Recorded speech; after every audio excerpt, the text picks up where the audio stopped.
Live TV, सच सबसे आगे। नमस्कार, द लाइव टीवी देख रहे हैं आप और आपके साथ मैं हूं हर्षिता सिंह। एशिया के सबसे अमीर इंसान मुकेश अंबानी के लिए लगातार बुरी खबरें इन दिनों निकल कर आ रही है। कुछ दिन पहले ही मुकेश अंबानी को एक बुरी खबर मिली कि वो अब एशिया के सबसे अमीर शख्स नहीं रहे और चीन के वाटर किंग कहे जाने वाले कारोबारी जोंग शिनसान ने उन्हें पछाड़ दिया था। अब सेबी की तरफ से मुकेश अंबानी पर एक बड़ा आरोप लगा है और रिलायंस पर भारी जुर्माना लगाए जाने की दूसरी जो बुरी खबर है वो निकलकर सामने आई है मुकेश अंबानी की लिए। तो कुछ दिन पहले ही मुकेश अंबानी दुनिया के सबसे अमीर शख्स के खिताब से एक पायदान नीचे खिसक कर दूसरे नंबर पर पहुंच गए। अभी इस मामले को चंद दिन ही गुजरे कि अंबानी जी के लिए एक और दूसरी बुरी खबर निकलकर सामने आ गई। आपको बता दें कि सेबी ने मुकेश अंबानी पर 15 करोड़ रुपए, जबकि मुकेश अंबानी की जो कंपनी है रिलायंस इंडस्ट्रीज, उस पर 25 करोड़ रुपए का जुर्माना लगाया है। यानी कुल मिलाकर के मुकेश अंबानी को 40 करोड़ रुपए का फटका लगा है सेबी की तरफ से। उनके अलावा Navi Mumbai says private limited पर 20 करोड़ रुपए और मुंबई सेट लिमिटेड पर भी 10 करोड़ रुपए का जुर्माना लगाया गया है। सेबी ने आरोप लगाया है कि रिलायंस इंडस्ट्रीज ने आरपीएल के शेयरों की ट्रेडिंग में गड़बड़ी की थी। सेबी का ये आरोप है और साफ साफ कहना है कि रिलायंस इंडस्ट्रीज ने आरपीएल में अपनी करीब 4% जो हिस्सेदारी है वो बेचने में गड़बड़ी की है। पहले रिलायंस की तरफ से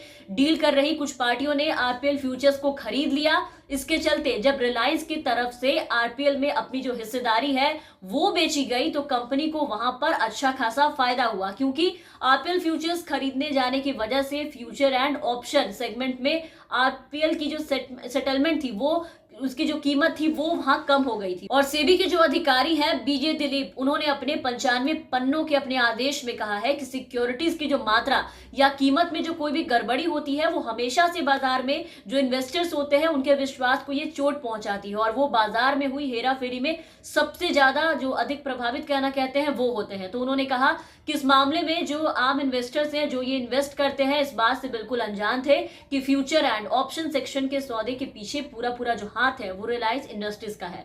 अधिकारी ने कहा है कि कारोबार में गड़बड़ी के सही कीमत जो है वो बाहर नहीं आती है। उन्होंने कहा कि उनके विचार से गड़बड़ी किए जाने वाले ऐसे कामों को सख्ती से निपटना जाना चाहिए ताकि पूंजी बाजार यानी कि जो कैपिटल मार्केट है इस तरह की वहां पर गतिविधियों को रोका जा सके। तो इतना कुछ हुआ, इतने आरोप लगे, जुर्माना लगा, लेकिन इन सब के बावजूद अब तक इस बारे में फिलहाल रिलायंस से कोई भी प्रतिक्रिया नहीं मिली है और उम्मीद है कि जल्द ही रिलायंस इस पर अपना पक्ष रखेगा, कुछ अपनी तरफ से सफाई पेश करेगा। लेकिन ये हेरा फेरी को कैसे अंजाम दिया गया इसके बारे में भी सेबी ने बताया है। जो जानकारी अब तक हमें मिली है उसके हिसाब से जो पता लगा है वो आपको बता दूं कि रिलायंस पेट्रोलियम ने अपनी तरफ से आरपीएल के फ्यूचर्स में सौदे करने के लिए 12 एजेंट को नियुक्त किया था। इन 12 एजेंट ने रिलायंस इंडस्ट्रीज की तरफ से फ्यूचर एंड जो ऑप्शन मार्केट होते हैं उसमें रिलायंस पेट्रोलियम के शेयरों में शॉर्ट पोजीशन यानी मंदी के जो सौदे हैं वो किए थे। फिर रिलायंस इंडस्ट्रीज ने कैश सेगमेंट में रिलायंस पेट्रोलियम के अपने शेयर बेच दिए और नवंबर महीने के बाद से फ्यूचर एंड ऑप्शन सेगमेंट में रिलायंस इंडस्ट्रीज के शॉर्ट पोजीशन में लगातार बढ़ोतरी होती दिखाई दी। ये बढ़ोतरी कैश सेगमेंट में आरपीएल के शेयरों की प्रस्तावित बिकवाली से ज्यादा थी।